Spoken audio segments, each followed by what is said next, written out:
破相而入道，无我而现佛。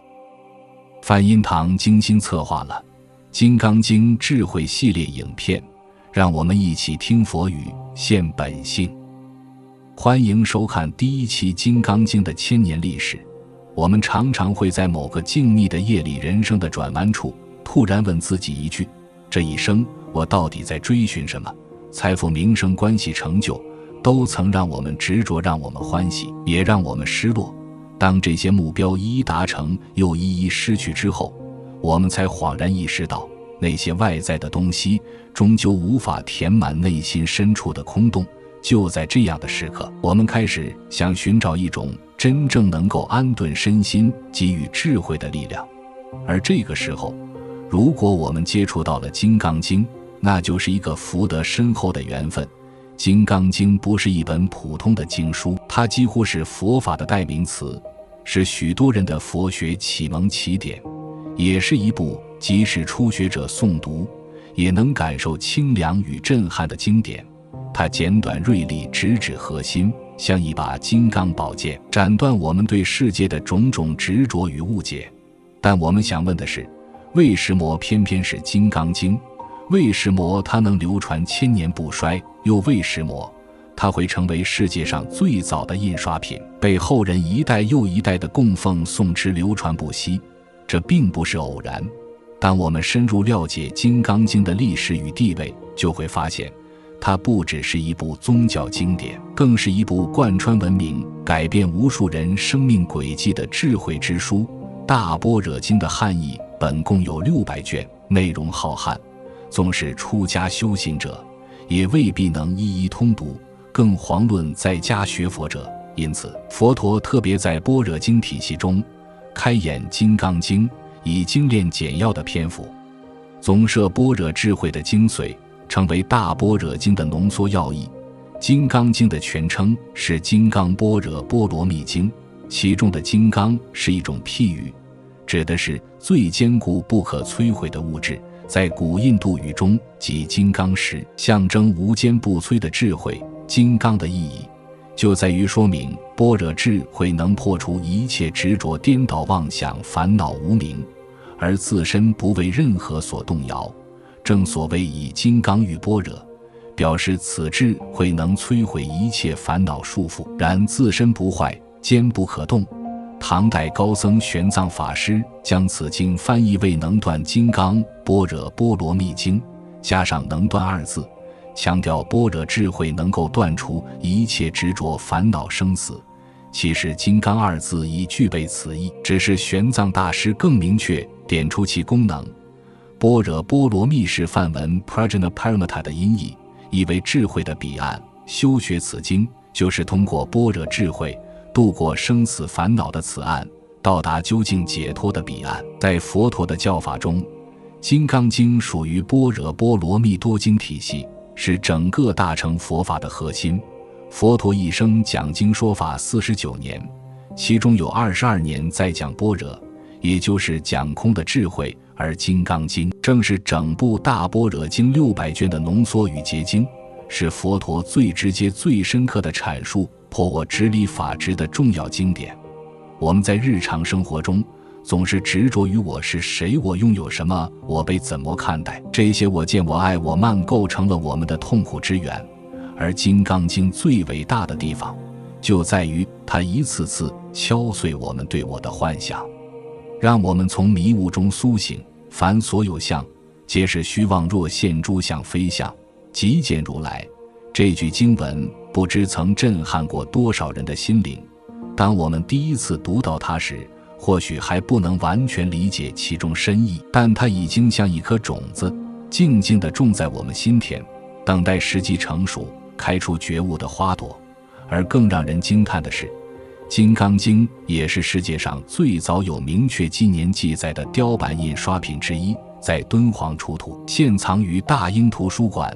印制于唐代咸通9年西元868年，印本完整，版式工整，成为世界印刷史的重要里程碑。这比欧洲的古腾堡印刷术还要早了近600年。也就是说，在1000年前的中国，佛教徒就已经以雕版印刷的方式大量流通这部经文。他们不仅是在传播一部经，更是在传播一种信仰与文明，一种看破执着解脱痛苦的智慧。当我们今天翻开《金刚经》，诵读那些语句时，不只是在阅读一部经书，更是在与1000年前的修行人同呼同吸，与佛陀心心相印。我们和历代祖师皇帝大德平民百姓一样，从这部经中找寻方向，获得力量。这就是佛法的穿透力。今天我们要一起重新走进《金刚经》，不只是为了学习佛法，更是为了理解这部经为何能成为文明的标志，成为历史与佛法交汇的起点。从这里开始，我们一起揭开佛法与历史的序幕。我们也许很难想象，在纸张尚未普及的时代，一部经书是如何被一代代人保留下来的。但当我们知道《金刚经》竟是人类历史上第一部有确切年代的印刷品时，心中不禁会升起无比的惊叹。原来佛法的传播早在1000年以前就已与人类文明的演进密不可分。西元1900年，一位道士在中国敦煌莫高窟发现了一个封存近1000年的藏经洞，这个洞里堆满了大量经卷佛画法器文书，几乎就是一座佛教文化的时光宝库。当考古学家仔细整理其中的一卷时，赫然发现那是一部印刷的《金刚经》，而卷末清楚记载了印经的时间：咸通9年4月15日，西元868年，由一位名叫王介的孝子为了超度双亲所敬造。这是什么概念？这比欧洲著名的古腾堡活字印刷术还早了500多年。也就是说，我们中国的佛教徒在1000多年前就已经懂得如何利用印刷技术，将佛法以更快更广的方式流传于世。而被选中作为这项文明技术第一印的，竟然是《金刚经》，这绝非偶然。在当时的中国社会，《金刚经》已经被视为修福修慧消灾延寿的首选经典。王介印经的动机就是为了报答父母恩德，为双亲祈福。这样的例子在古代层出不穷，不论是皇室贵族还是市井百姓，都相信《金刚经》能够带来功德与福报，因而世代流传。但我们若只看到《金刚经》的功能性，那还只是表面。真正让它流传1000年，被印刷1000万次的原因，是因为它蕴含的智慧穿越了时空，直指人心。在佛教史上，《金刚经》属于大乘佛教的般若经系统。佛陀在世时曾花了整整22年讲述般若波罗蜜多的道理，也就是超越一切束缚的智慧。其中般若一词的意思就是智慧，但不是世俗的知识，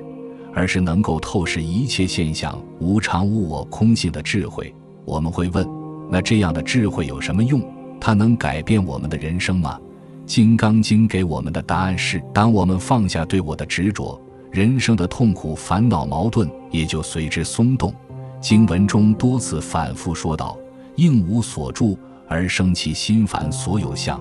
皆是虚妄若现诸相非相，即见如来。这不是抽象的哲学，而是最直接的心灵修炼。而这样的智慧在历史上曾深深影响了无数人的命运，乃至改变了整个时代的思想格局。比如唐代高僧玄奘法师，他西行取经所翻译的大般若经就包含了《金刚经》的内容。再如南宗禅宗的开山祖师六祖慧能，他就是在听到《金刚经》的一句经文应无所住而生其心时，当下开悟。从此中国禅宗走向了直指人心见性成佛的崭新方向。更不用说后来的宋元明清历代高僧，如永明延寿子柏、真可印光大师虚云老和尚，无一不诵持《金刚经》，并将之推荐给弟子信众，作为日常修行的根本依据。这一切使得《金刚经》不仅仅是一部宗教经典，而是一条流动的法脉，是一种文化信仰的共识，是我们中华文化中空、无我、破执、无相、布施等价值观的精神根源。我们回到那部被印在纸上的《金刚经》，当王介捐资刻印这部经时，他大概不会想到这卷经会被历史记录为人类最早的印刷作品，他只知道为父母行孝，为众生造福是一种心意，而正是这样无所求的无助之心，成就了这部经在历史上的伟大地位。更令人动容的是，这部印刷的《金刚经》直到今天仍保存在英国大英博物馆，它的墨色依旧浓重，字迹清晰，仿佛在告诉我们，佛法没有因时间而褪色，它穿越千年，只为与我们今生相遇。当我们双手捧着《金刚经》，无论是翻阅书本诵读经句，还是聆听法师讲解，我们都是那条历史长河中的一滴水，佛法与印刷文明在此交汇，历史与心灵在此对话。我们不只是读者，而是这段千年传承的见证者与承接者。也正因为如此，我们说《金刚经》不只是书，它是一座桥，一条路，一盏灯。从千年前的石窟到今天的荧幕与耳畔，它一直都在。《金刚经》这部仅有5000多字的经文，却被无数佛教宗派视为修行的根本依据，被历代高僧大德尊为经中之王。而在历史的长河中，它的影响力早已超越了宗教的范畴，渗透到文学、艺术、哲学、社会乃至政治体制当中，成为一种深入东方文化骨髓的精神象征。那么我们不禁要问，为什么是《金刚经》？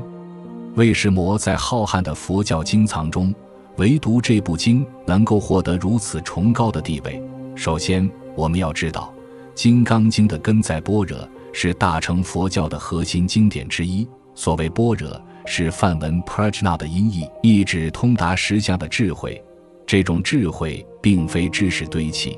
而是透彻理解宇宙人生真相的体证力量。《金刚经》正是这种智慧的代表之作。在佛陀的教法中，般若经典讲述的空性，是一切修行的核心观念。空不是虚无，而是超越对所有名相的执着，是认识到万法无常，我法皆空，进而远离烦恼与执念的解脱智慧。而《金刚经》则以对话形式，循序渐进地引导我们破除对我相、人相、众生相、寿者相的误认，直指我们内心深处最根本的执着。这样的思想对整个佛教思想体系的发展产生了深远的影响。在中国佛教史上，无论是禅宗、净土宗、天台宗、三论宗，几乎所有宗派都对《金刚经》有极高的评价与依止。最具代表性的当属禅宗。禅宗的第6代祖师慧能大师，就是因为在南方一位居士家中打工时，听人诵读《金刚经》，听到其中一句应无所住而生其心，顿时大彻大悟。后来他在黄梅东山寺面见五祖弘忍，留下那篇千古传颂的偈子：菩提本无树，明镜亦非台，本来无一物，何处惹尘埃。这不是空谈，而是从《金刚经》中实证出来的体悟。从那一刻起，《金刚经》与禅宗的命脉便紧紧相连，成为禅门的心药。不只是禅宗，连以念佛求生净土为核心的净土宗也极力推崇《金刚经》，因为其中揭示的空性智慧是一切信愿行的基础，不破执就难以生信，不了空就无以发愿。许多念佛行者每日诵持《金刚经》，用以关照念佛之心，达到不执一法离相念佛的境界。除了宗派上的地位，《金刚经》还深刻影响了中国文化的发展。在中国历代帝王中，推崇《金刚经》的可谓不计其数。唐太宗李世民曾亲笔书写此经，藏于塔中。宋太祖赵匡胤也以此经祈求国泰民安，明成祖朱棣更在永乐大典中收入多部《金刚经》著书。这些帝王不是随便选一部经书诵读，而是深知《金刚经》有破我执养清德的效用。在政治动荡、战乱四起的年代里，他们希望借此稳固人心，导正风气。而在民间，《金刚经也被广泛流传与诵持，不论是求福超荐亡灵，还是自我修行祈求平安，几乎家家户户都有一本金刚经。许多老人至今仍保持每日诵一遍的习惯，不为石磨功利目的，只因心安。文学方面，金刚经的语言简练深邃，其反复问答、句句回扣的结构模式也启发了后代文学创作手法。唐诗宋词、明清小说中时常引用《金刚经》中的词句或理念，例如凡所有相，皆是虚妄，若现诸相非相，即见如来等，成为文人笔下的哲思源泉。艺术领域更不在话下，历代碑帖、刺绣、雕塑、壁画、木刻皆以《金刚经》为题材进行创作。在敦煌石窟、云冈石窟、龙门石窟中，我们都能看到《金刚经》变相图。这些艺术品不只是信仰表现，更是佛教思想视觉化的体现。在现代社会，《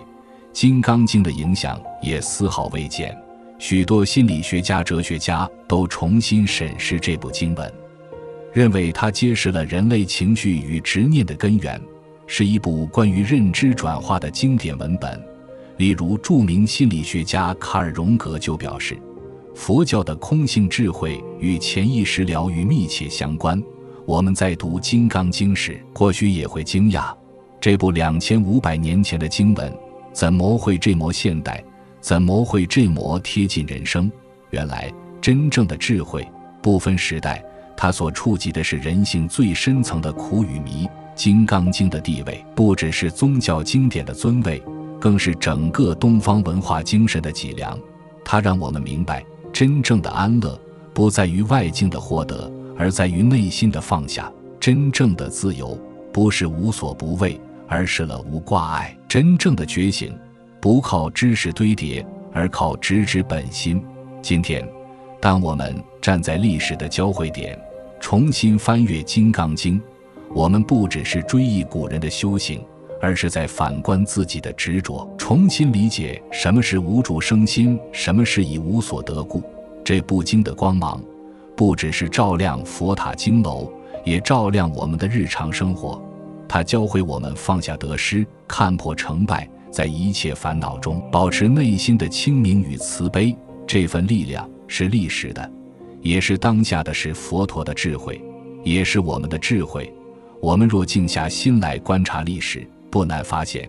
金刚经》这部经典不只在佛教的清修道场中流传，它曾在帝王将相的书房里抄写供奉，也曾在平民百姓的屋舍中陈诵牧持。它跨越了贵贱贫富、宗派国界，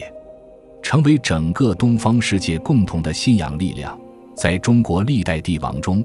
几乎没有一朝一代不对《金刚经》表示敬仰。唐太宗李世民作为开创盛唐的圣主，不仅推动佛教文化的发展，更亲自书写《金刚经》，命人将其刻石建塔供奉，祈求国运昌隆。据史载，他曾言：《金刚经》能断一切烦恼，诵之能得大吉祥。这份推崇影响了整个唐代的文化风尚。到了宋代，宋太宗赵光义也曾御笔抄经，并以国家之力推动雕版印经，许多《金刚经》拓本流传至今，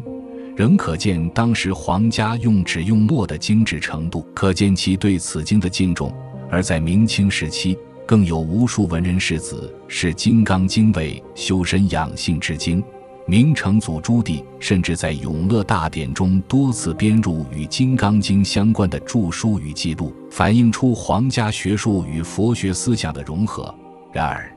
金刚经》的影响力并不仅限于上层阶级，在民间社会中，尤其是农村与市井，诵《金刚经》被视为积福、求安、超度亡灵的常见方式。我们的祖父母辈，甚至许多乡村老太太，识字不多，却能背诵《金刚经》全文，这不是学术，而是信仰。清朝时期，许多家庭会在孩子入学前诵读《金刚经》，寓意智慧开启，心性清明。商人出门远行，也会带上一本袖珍的《金刚经》，祈求一路平安。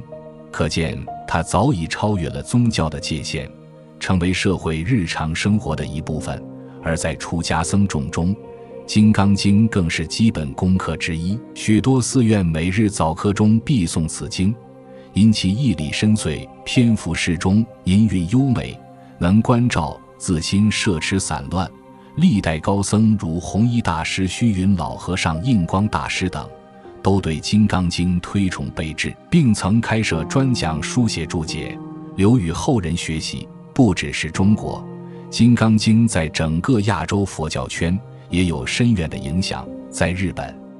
这部经被称为《金刚般若波罗蜜经》，是禅宗与真言宗的核心经典之一。尤其在日本禅宗的修行体系中，《金刚经》的无相布施、无我破执思想，深深影响了僧侣的实践方式与哲学思维。韩国佛教亦高度重视《金刚经》，高丽时期即有完整雕版印刷流传至今，称之为8万大藏经的一部分。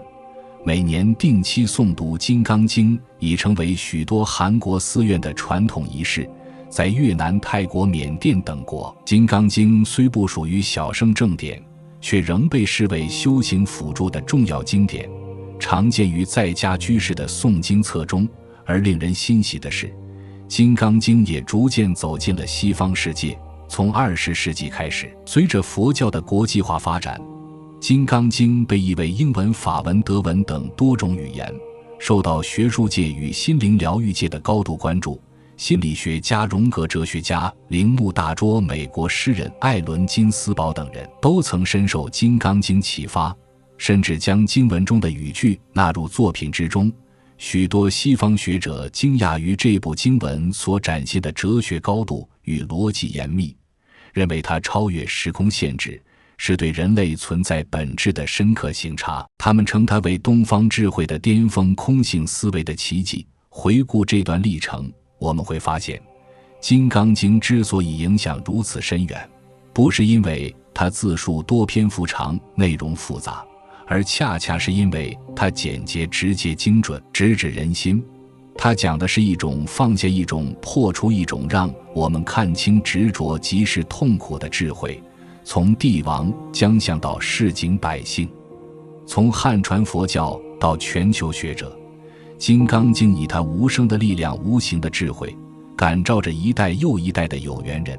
它不是一部只能供奉在佛龛上的经典，而是一部可以落实在我们生活中、照见自心的宝典。我们诵它、读它，不是为了逃避世界，而是为了清醒地活在当下，放下执着，化解对立，面对自我。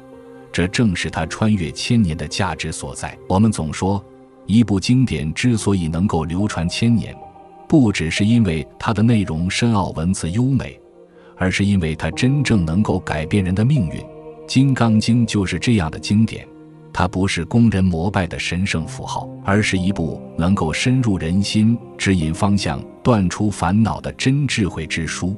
它曾让许多历史上的佛门大师从中开悟，并彻底改变了他们的生命轨迹。他们的故事不仅是历史，更是我们修行路上的一盏盏明灯。最广为人知的就是禅宗六祖慧能的故事。慧能原是岭南一名樵夫，出身寒微，连字都不认得，却因一次偶然的机缘，听到有人在诵《金刚经》，当诵到那一句“应无所住而生其心”，慧能心头一震，当下开悟。他说自己顿然明白，佛法的核心不在于知识的多寡，而在于是否能真正放下执着，回到清净本心。后来他北上参拜五祖弘忍大师，在五祖面前表露悟境，五祖考验他，让众弟子做一首偈子论悟。大家推举神秀大师写道：身是菩提树，心如明镜台，时时勤拂拭，勿使惹尘埃。这偈子虽然精致，却仍有对象的执着，而慧能却默默写下：菩提本无树，明镜亦非台，本来无一物，何处惹尘埃。这4句话不正是《金刚经》无住无相无得的最佳体现吗？于是五祖在半夜悄悄将衣钵传与慧能，从此中国禅宗南宗大兴。进入了直指人心、现性成佛的黄金时代。我们从这个故事中明白一件事：开悟的关键不在于你身处何地、学识多寡，而在于你能否真正理解佛陀的那句话：若现诸相非相，即见如来。这句经文被无数大德奉为开悟的法门，它揭示了佛法的最高境界，不执着任何一个相，即使是佛的形象教法修行方法，也不能成为束缚。真正的见佛，不是见到一个形象，而是透过现象体会到万法空性的实相。另一位深受《金刚经》启发的大师是近代高僧弘一大师李叔同。他原是才子画家、音乐教师、文学青年，生活优雅浪漫，但中年后他毅然放下世俗一切，出家为僧，专心修行。弘一大师在日记中曾记载，他每日诵读《金刚经》，并深受无我无相无得的法义启发。他常常勉励弟子要持诵《金刚经》，以破除自我中心。他说，《金刚经》之妙在于言简意深，读者若能一字一顿句句思维，不仅心地光明，亦能远离颠倒梦想。弘一大师的一生就是《金刚经》精神的体现。他不追求名闻利养，不执着形象威仪，以最简朴的方式行最坚固的修行。正如经中所说，发阿耨多罗三藐三菩提心者，应如是住，应如是降伏其心。我们的心若能如弘一大师般安住在无住之中，便能在凡尘俗世中保持清净与安然。还有一位近代宗门巨匠虚云老和尚，也是《金刚经》的忠实修行者。虚云和尚寿高120岁，历经清末民国抗战文革等时代巨变，仍坚持弘法不辍。他在云南鸡足山闭关时，每日诵持《金刚经》，将其中无我相、无人相、无众生相、无寿者相4句作为自我省察的准绳。他曾说，若能于经中见理，日诵一遍，如起一灯，照破黑暗。金刚经者，如来教下金刚宝刀，能断一切执着。我们想想看，这样一位历经100年风霜的大德，最终仍依靠《金刚经》来断烦恼、守本心，足见此经之威力。而另一位现代净土宗导师印光大师，虽主张专念阿弥陀佛，但他也多次提及《金刚经》的重要性。他在文钞中写道，《金刚经》能破我执法执，得无相之智慧，以及净念相继之根本。他教导弟子们，不仅要诵佛号，也要诵《金刚经》，作为观心之法，令念佛不堕入机械与妄想之中。这些历史上的大师，不是用《金刚经》来炫耀学识，而是用它来照见自心，破除执着。他们的生命就是这部经的活版本。他们用自己的修行证明，《金刚经》不是神话，而是真实的可实践的道路。对我们来说，或许一时不能明白《金刚经》的所有义理，但只要我们愿意每天读一句、思一遍、行一点，这部经就会渐渐改变我们的心境，让我们变得更清明、更自在。如经中所言，一切有为法，如梦幻泡影，如露亦如电，应作如是观。当我们真能如是观，便已踏上解脱之道。无论我们今天是谁，身处何方，《金刚经》的智慧都能触及我们的内心，改变我们的命运。我们静静地翻开《金刚经》，那看似平常的字句，其实承载着2000多年来无数人的信念与智慧。这不只是一部佛经，它是一条历史的脉络，一种文化的记忆，更是一座通往内在觉醒的桥梁。我们读《金刚经》，就像在阅读整个佛教传承的缩影，从佛陀在指述给孤独园中对须菩提说法开始，到六祖慧能听闻经文而开悟，再到现代人面对压力焦虑时从经中找到宁静，它始终活在我们心中时代之中。正因为《金刚经》语言通俗，却义理深奥，历代注释者无数，但许多人读之仍觉如雾里看花。这是因为经文所说不是世俗逻辑可解，而是般若智慧的境界，需要以心印心，以修正体验。当我们真正投入诵持和体悟，就能在无助生心的智慧中找到心灵的安稳，照破人生的烦恼与痛苦。它记录着人类对痛苦的回应，对智慧的渴望，也让我们知道真正的解脱不在远方，而在我们放下的一念之间。我们从历史中来，最终还是要回到自己。正如经中所说，凡所有相，皆是虚妄，若现诸相非相，即见如来。若我们也能从这句话开始，学着放下执着，柔和自心，那么千年以前佛陀的一场说法就不再只是过去，它将在我们心里重新发生。在这部经里，我们看见历史，也照见自己。感谢你和我们一起走过这段《金刚经》的历史长河，从文明的传承到心灵的觉醒，我们只是刚刚踏出了第一步。愿一切见者闻者读者远离痛苦之因、痛苦之果、痛苦之业。愿一切见者闻者读者建立解脱之因、解脱之路、解脱之果。愿一切众生快乐安详的解脱。下一集我们要聊聊一个大家最关心的问题：金刚经这么深，初学者能学吗？别担心，其实你只需要记住一个关键，就能走对修行的起点。我们下集见。